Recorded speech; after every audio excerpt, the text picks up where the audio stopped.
What's up? Hey, everybody. Welcome back. It's Monday Night Live with Drs. Deb and Joe. Super excited about tonight. I got two great people, great friends of ours. Super excited for them to share.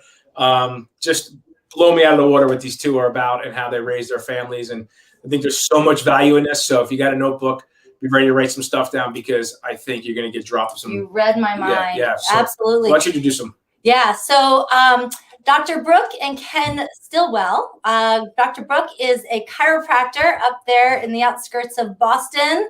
Woohoo! And Ken is the COO of a software company. This guy's been leading teams and heading up companies for years. He actually came and spoke with our leadership group in chiropractic, our brain trust. And so, we really look well upon these two and the things that they've done in their own professions and with their family, which is one of the greatest reasons why we have them here. So everyone, please help us welcome these two crazy kids. Woo! Welcome, guys. Thanks for having us. We're happy to be here. Excited, guys. Good to see you. You too. So we've covered some of the pillars, right? We've gone through spirituality, we've gone through physical, we've gone through mental, professional. Professional. And tonight we're going to be covering the financial side, which is always like the sticky subject. Right? It's like the one I think people avoid the most because it's just like they get uncomfortable about it, right? And tonight I really want to get down and dirty and talk about it and make it maybe where it is comfortable. You guys live a very purposeful, meaningful life when you raise your kids and you look at your money. Being a COO, I don't think you have a choice but to do that. You just have no choice. Yeah, I mean, that's just the lens in which you look, Ken. So it's awesome. So we're super excited to share with everybody tonight because I think, and I've been saying this through every piece of the puzzle, is that so many people today, especially children, are not getting spoke to in this manner. One of our favorite sayings is you're not raising children, you're raising adults.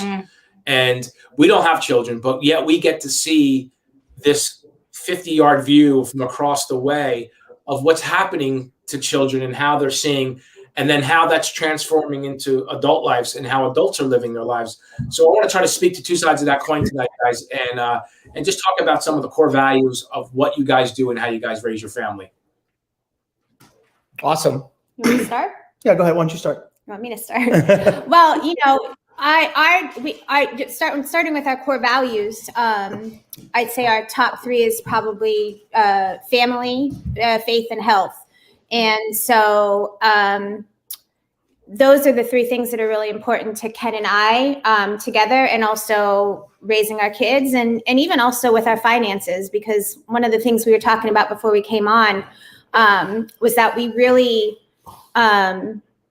try to make sure that whatever we're doing with our money, whether it be investing or giving or talking to our boys in ways, we always make sure that what we're doing in that realm is aligning with our core values. So that's been helpful to us, I think, when we look at different things we want to do with our life and our finances. And then we try to instill that in the kids too. So we have three boys.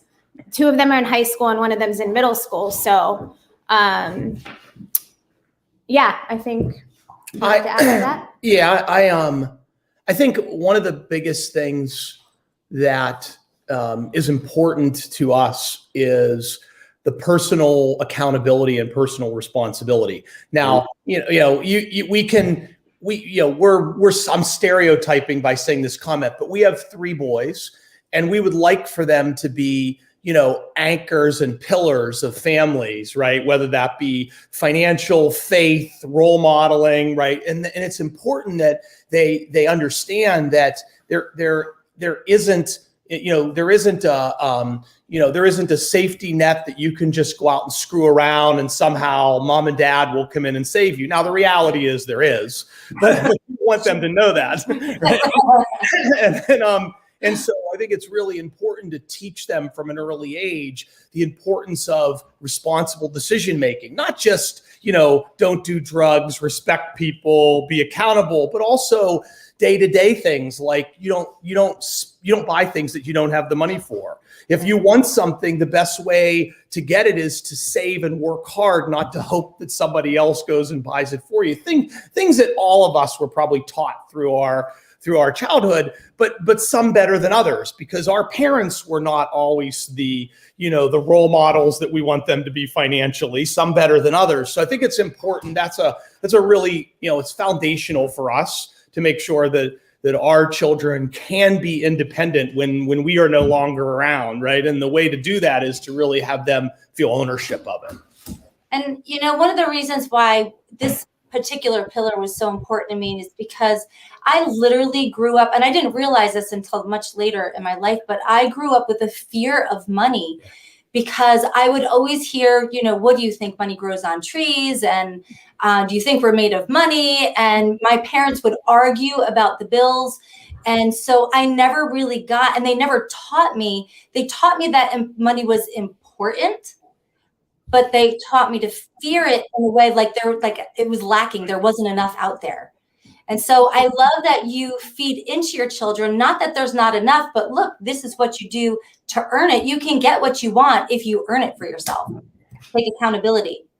And, another, talking about core values, another important thing to us is authenticity, and also transparency with us and with our kids. And so I've always felt like one of the best ways to parent kids is they learn best not by us telling them what to do, but by us showing them in what we do. And so when we come from a place of authenticity with whatever it is we do, in this case, how we spend our money, or even how we give or how we save or whatever it is, they see us doing what we would hope for them to do. And we have honest conversations about that stuff. It's not like Ken and I sit on our own talking about our finances or what we want to do next month to travel, and are we going to do this, and how are we going to give this month. We talk about it openly. We might talk about that on Saturday morning during breakfast, and the kids are engaged and seeing what we're talking about. And they know, Kenny has conversations about where we're investing stocks, and just there's always an open conversation between us and our kids, and they know they can be involved and they can ask questions and even give input too. So I think that's been really important. Do you guys talk about real estate ever? Oh my God. This is the greatest part. Only when we're awake. So tell me the night we're at dinner and you're like, want to play a game? Play a game with my son. Watch this. So yeah, it's so funny because we didn't do it as much. Thing to people watching is that marriages or relationships, family, quite frankly, really are built during difficult times, right? Like, and we were fortunate that we didn't really have like catastrophic events in our lives financially that like almost like forced us to rally together as a family, like some families unfortunately do.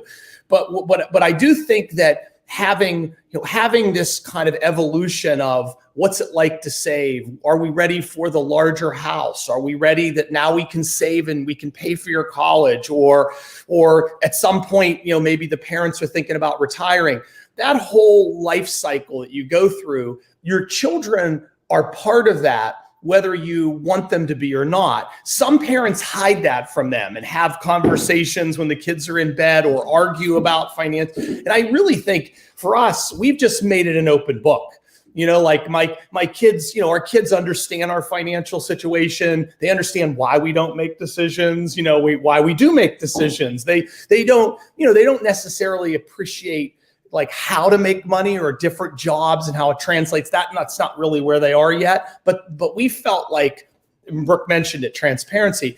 We felt like it would be a much better path to just be very honest with our children about our situation, good, bad, or indifferent, and let them ask questions and let them understand it. And I think what we've seen is our children take a very big interest in the financial aspects of it, like even like questions about different types of career choices and different decisions that we make and why we might make decisions that we make. And so I do think the more that you talk to your children about it, the more they will be genuinely interested. And the earlier you talk to them about it, the more that by the time they're 12 or 13 or 14 or 15, it's just be a natural, it won't be an awkward conversation in the family. They'll ask you the questions, and some of them are kind of humorous and some of them are really, you can see how much your kids are thinking about it.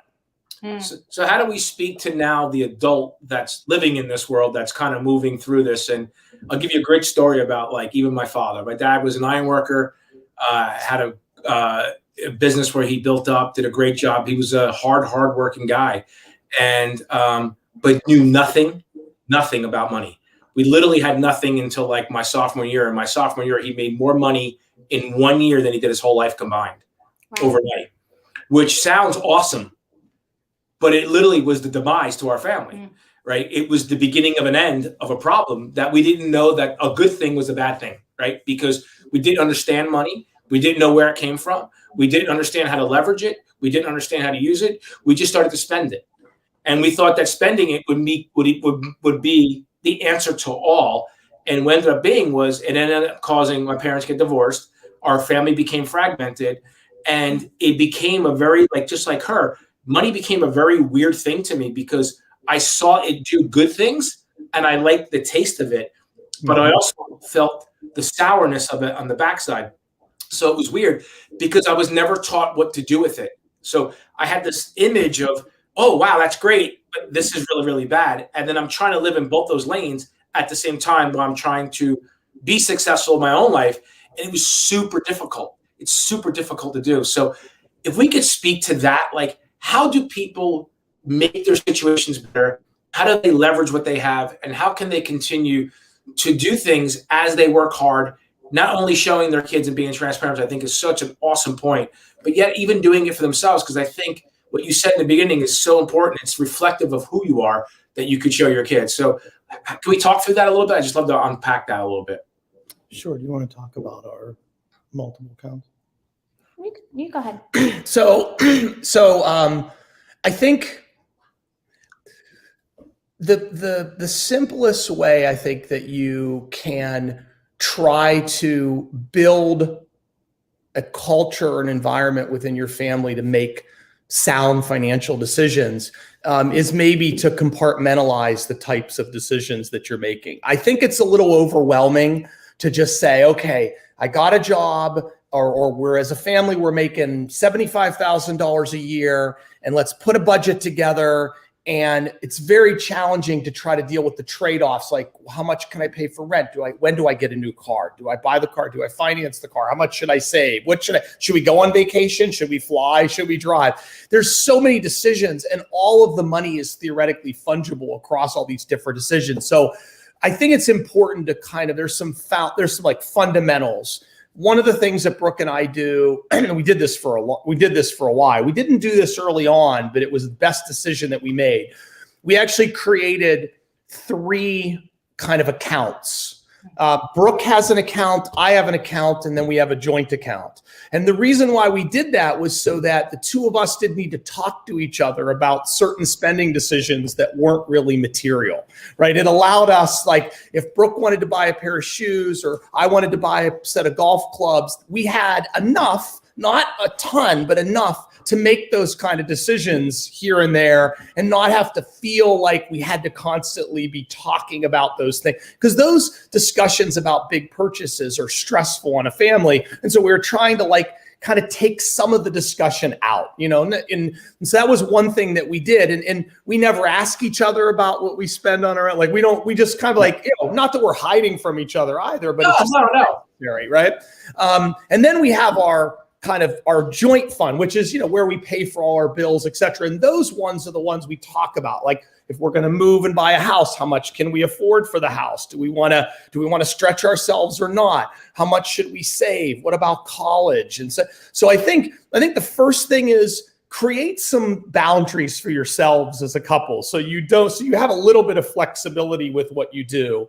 And then the second aspect of that is create a prioritized list. So if you want to save for retirement, or you want to tithe for, you know, your church or for other other donations, how much, you know, do you want to? What kind of cars do you need? Do you need to buy them? Do you want to save for them? Creating almost kind of saving pools, right, to kind of reward yourself once you get to certain milestones. I think it's really important to make this not a not a kind of a degrading thing where you feel bad about how you're not saving and whatnot, but to really make it something that's like kind of rewarding, right? Like, you've worked hard for this. You've saved for 3 years. You should be able to now get the new car, whatever that thing is that you're saving, and don't feel guilty about it. So I think it's really important to kind of, create those, separation of the different types of items in your family so that you understand where your flexibility is, and you also understand where your emergency funds come from, right? So I think the starting point is, don't be embarrassed about it. Don't let pride get in your way. Create a plan for how you want to create security, how you want to create a level of safety for yourself, and just start today. If you didn't start yesterday, start today. And I think a word that has to be said inside this is discipline.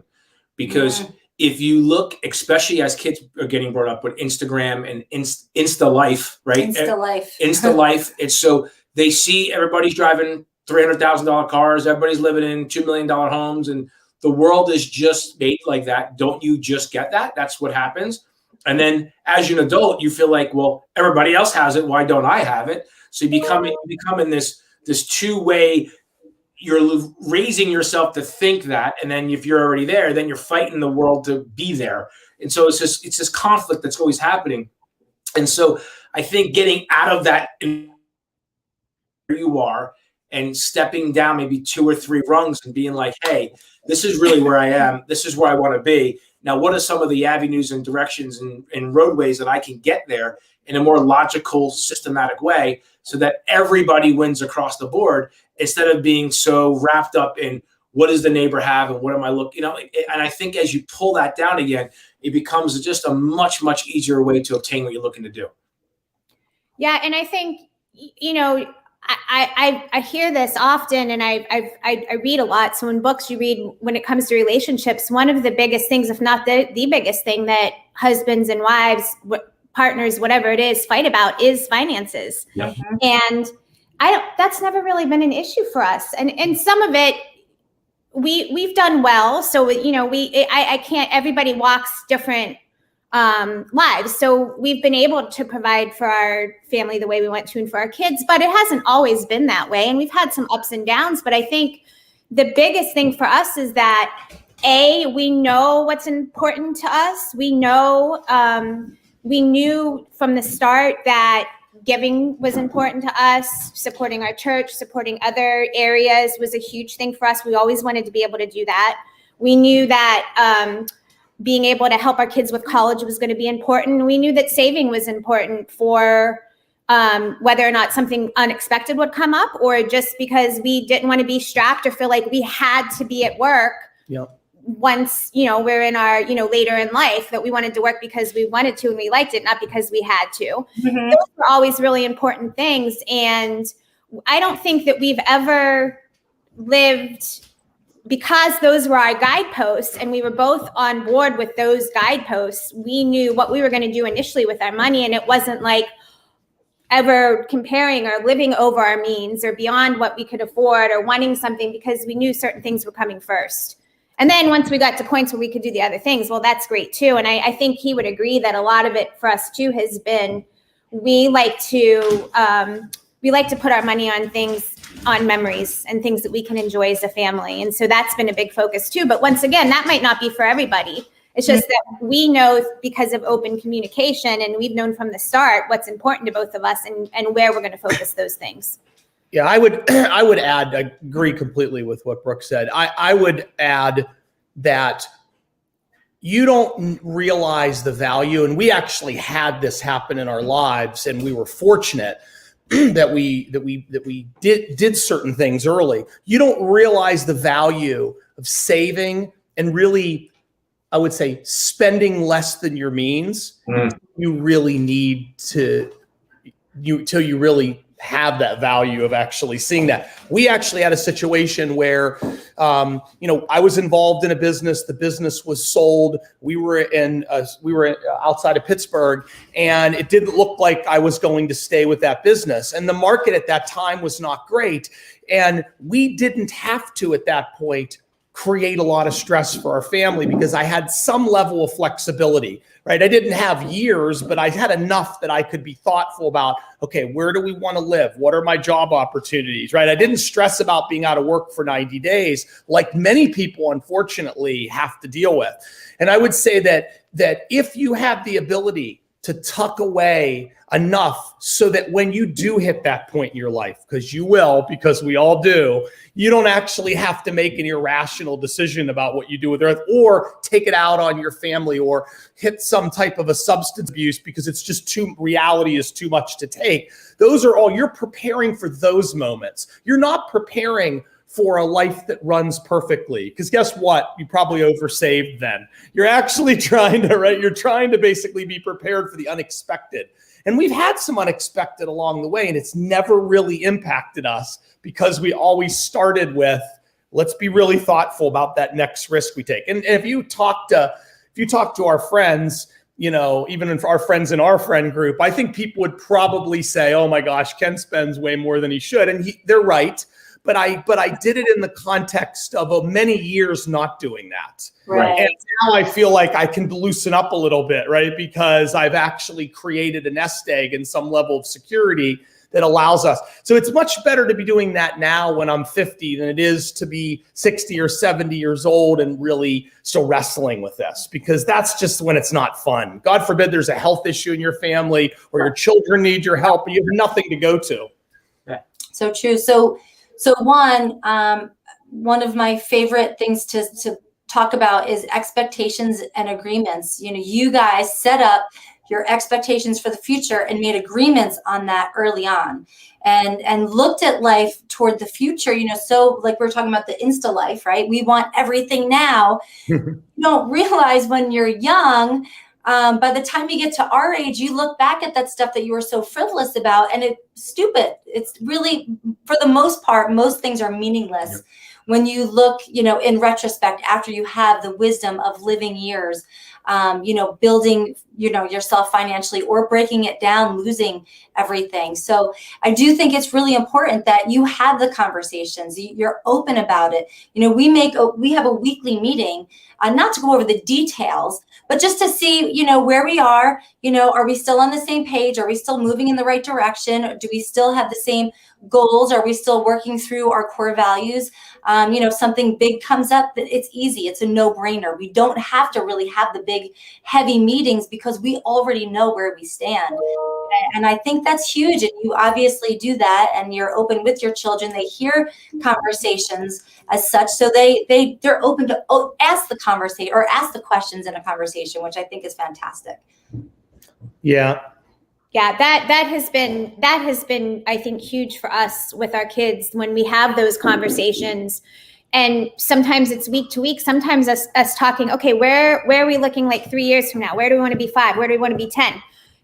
They're hearing all of that and they are asking questions, or sometimes they're just, they hear pretty much everything because that's just, Kenny and I are like, we're open books anyway with pretty much with everyone, our friends, whatever. But it's like that in our house too with our kids. And I hope that that's going to benefit them. I think it has this far anyway. So yeah, I think one of the things that we didn't talk about that I would hope that I would be able to do this for Brooke, but I can't guarantee you that I would be as good as she was with me.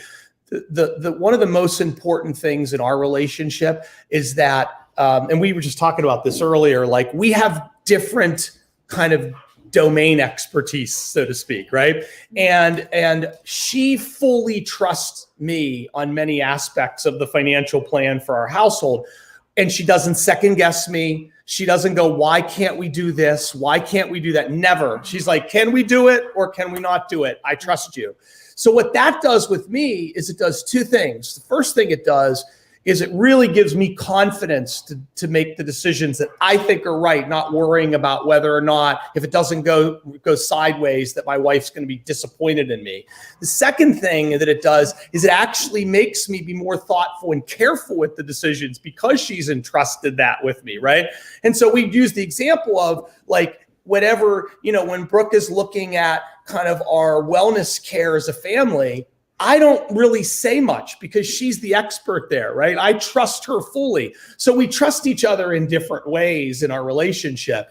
And to me, I don't know if every couple is able to do that, but I will tell you that's part of the secret for us, I think, because once you know that someone backs you and trusts you, whether she knows I trust her or she trusts me, it just takes away a level of stress and strain, right? About like that, you're like, oh wait, should I move that into a mutual fund? Because what happens if the balance goes down? And then how am I going to explain that to her at the end of the year? That we don't have that kind of baggage in our relationship. And I don't know why we don't. We just never did. Like it was just kind of natural for us. But that makes a big difference for me on the financial aspect, because I really don't stress about it. I just do what I think is right. And I know that she'll back me 100%. I love that. Yeah.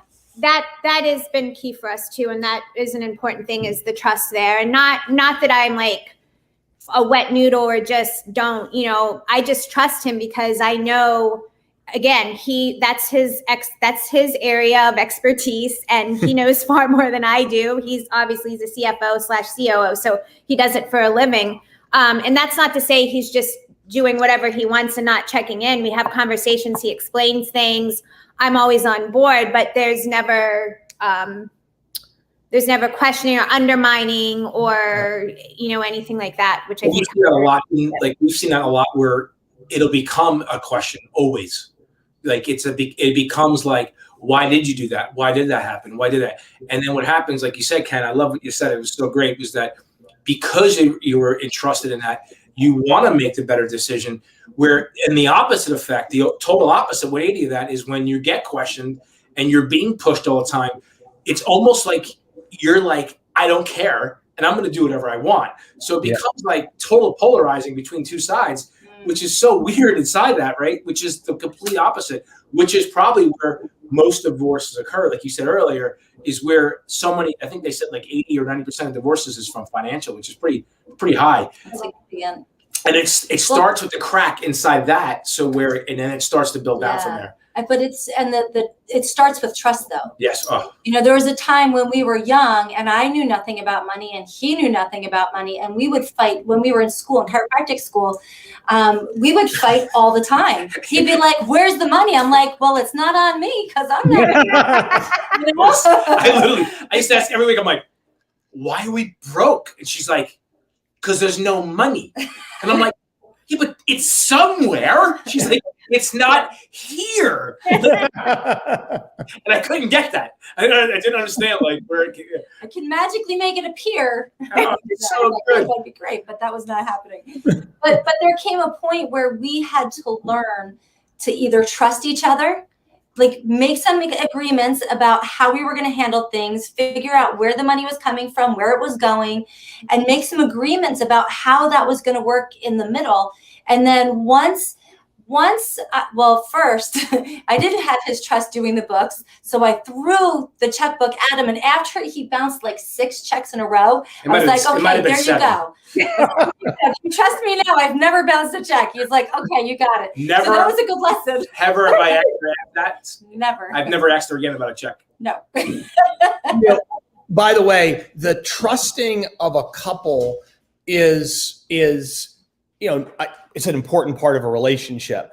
And I will tell you that if people are watching saying, hey, we trust each other, but neither of us are competent financially, that's okay. Find somebody in your life that you can trust.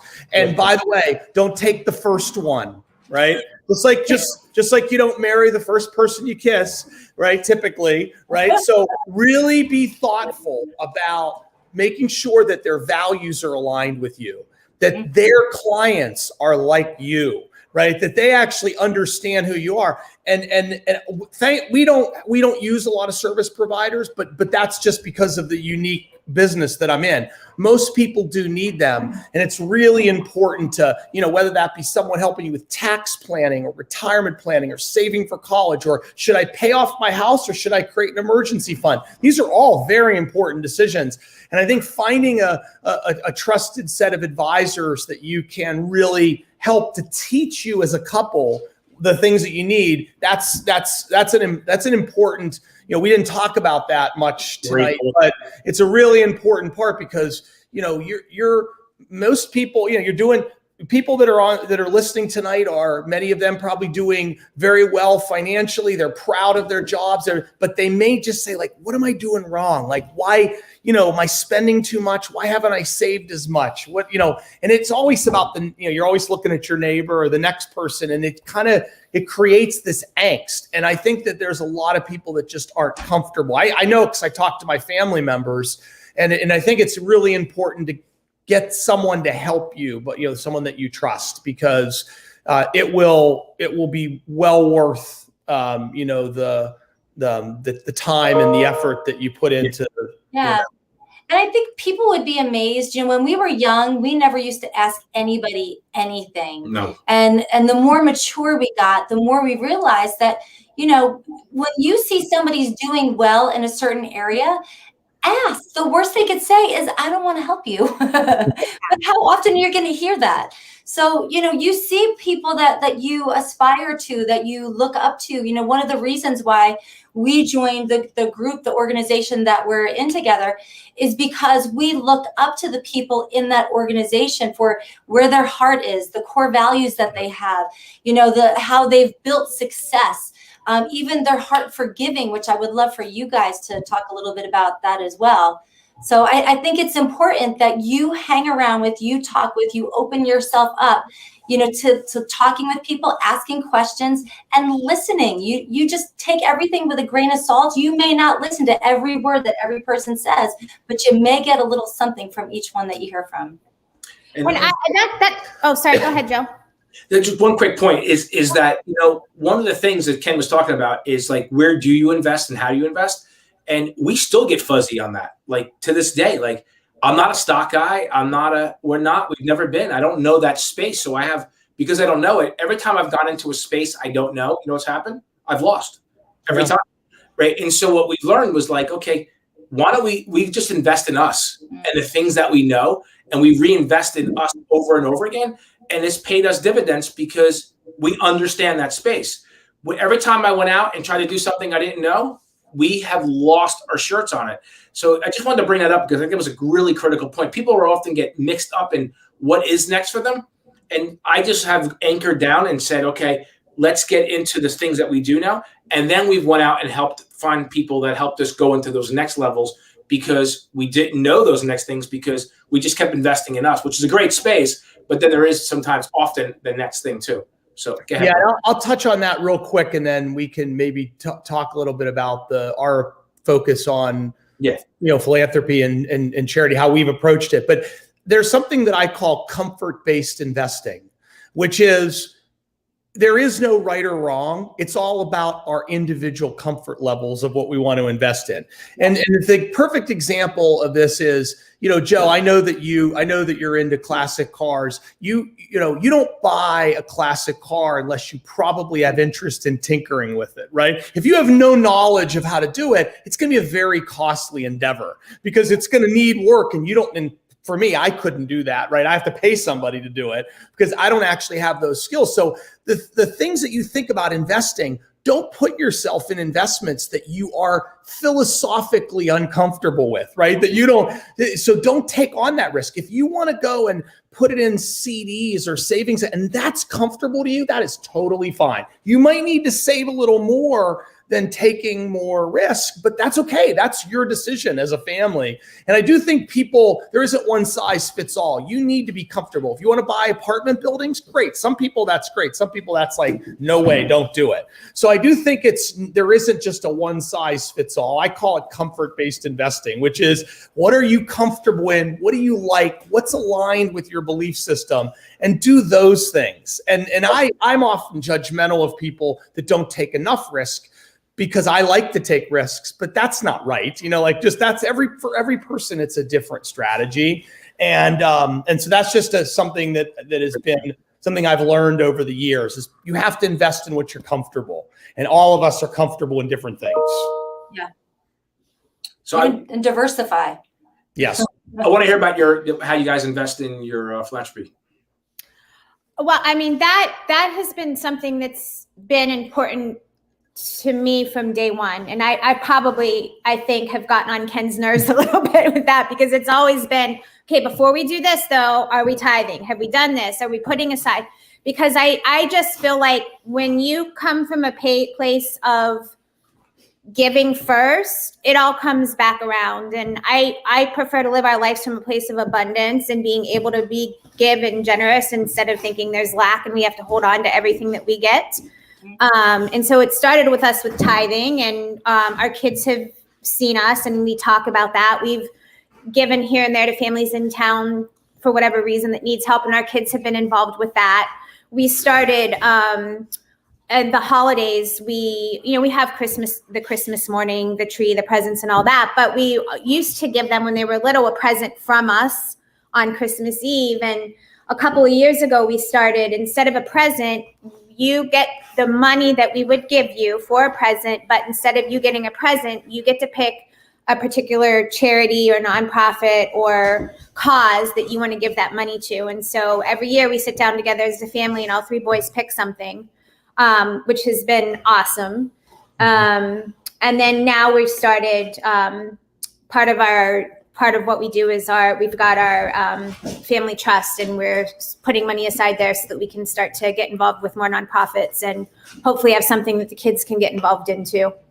Yeah, so what we did was, so first off, sounded easy what Brooke said, right? I will tell you, there were so many Saturdays when she would say, "Are we still tithing?" I wanted to say, "Sure we are," but I didn't really want to write the check, right? So I will tell you, like, it was a bother to me for years until I got used to the concept of giving, right? It just was like, but this is my money. Why do I have to give it to somebody else? Like, it was, I know it's in the Bible, and Brooke showed me many times, like, so, like, I was like, I was like, really? I'm like, it's like, no, are you sure?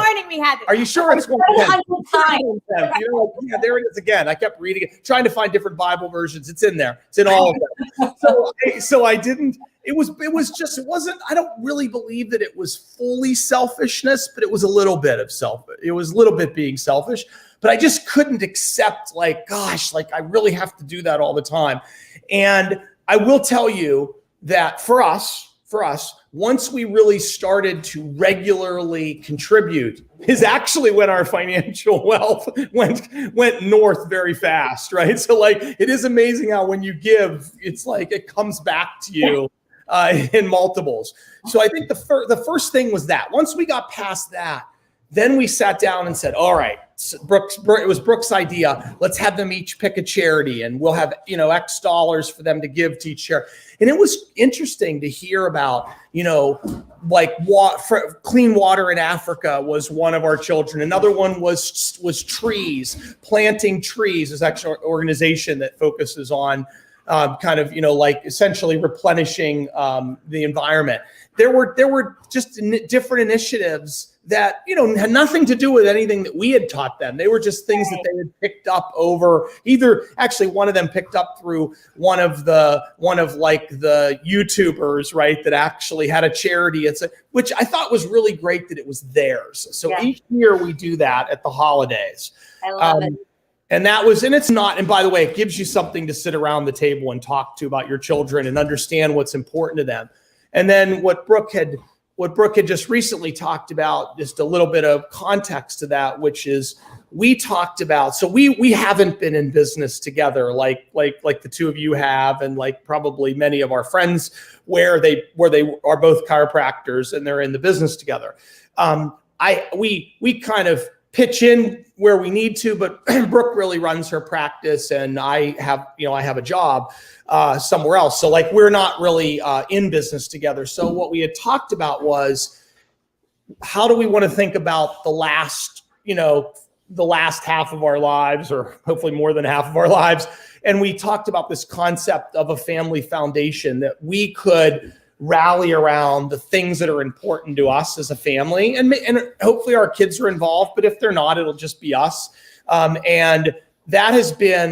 and that's been really going on for the last couple years probably. We've talked about it, but we've more actually started to make it real now, where we're starting to look at different organizations that we financially support, and we're thinking about this really being not just a way to give back, but also a way to keep meaning in our lives when maybe work isn't as front and center as it has been for when we're maybe working a little less, that we can still have something that's meaningful, that we can still contribute, sweat and intellectual and emotional time to. And that's really helped us to think about the types of organizations, our belief system, the mission, the important missions that we want to carry, and so that to me is probably the most exciting manifestation of being kind of giving minded, is to really almost make it part of your purpose. And this is our first maybe step into making it something that's more of a legacy for what we've created. Now, maybe the kids will be involved and maybe they won't, but we're hoping that they will want to be involved based on seeing our involvement in it.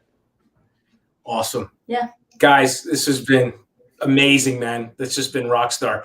I hope everybody got some nuggets out of that. I probably pulled out 10 myself. It was just so good. So it was amazing. We went over a little bit, but it was worth it because I just wanted to keep going. You know what I mean? It was just so good. Yeah. And, do you guys have any resources that you look to that somebody somebody watching this might find useful in, like, building a family trust, or, putting your finances together, or somebody that you follow? So, look, the great thing about this is the internet's a powerful tool.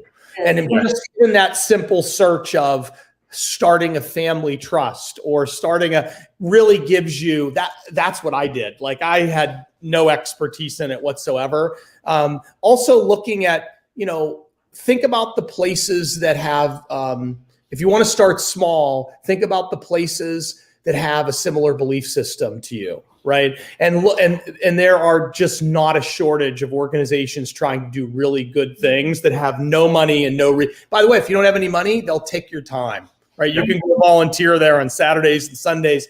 My father lives in Florida, and he, doesn't have the financial wherewithal, but he goes to, every Thanksgiving goes to a soup kitchen and spends the day there just kind of giving food to homeless. There's just so many opportunities for all of us to give back. So I would say the starting point for me would be get passionate about something, right? Mm-hmm. And really just start to give your time and your energy, maybe a little bit of your money to the extent that you can. And if you're really serious about starting a family foundation or something more meaningful, there's super good, just even doing simple searches. We started our foundation for $200. Right. It's we did there's a fast track to a charitable organization that, you just fill out a few pieces of paper. You can really do a lot of it on your own without really investing much time or energy. And just that process to get started is helpful. And I think, a huge tool for me in the process, and I think this could apply to any aspect of life, is YouTube. Anything you want to learn is in a YouTube video. It's unbelievable. I guess you have to know the background of the person to trust the advice, but that's helped me tremendously along the path with this nonprofit is new territory. This is not something that we're educated in, but you really, having the internet and YouTube and all these other things, like, the tools are there at your fingertips for just about anything you just have to invest the time in it. Yep, you're right. So thank you so much, guys. Yes, awesome. Really appreciate it. And everybody, don't let your fears overcome you. Put your passion in action, and you'll actually start to see your life expand in ways for yourself and for your children, for the people that you love and the people that you're helping, in ways that you probably never could imagine. So thank you for joining us. We'll see you all next week. We only have a few weeks left, so make sure you tune in again next Monday. And Stillwells, we will catch you guys soon. So thank you so much for coming on. Thanks for having us. Have a great night. See you guys. Bye.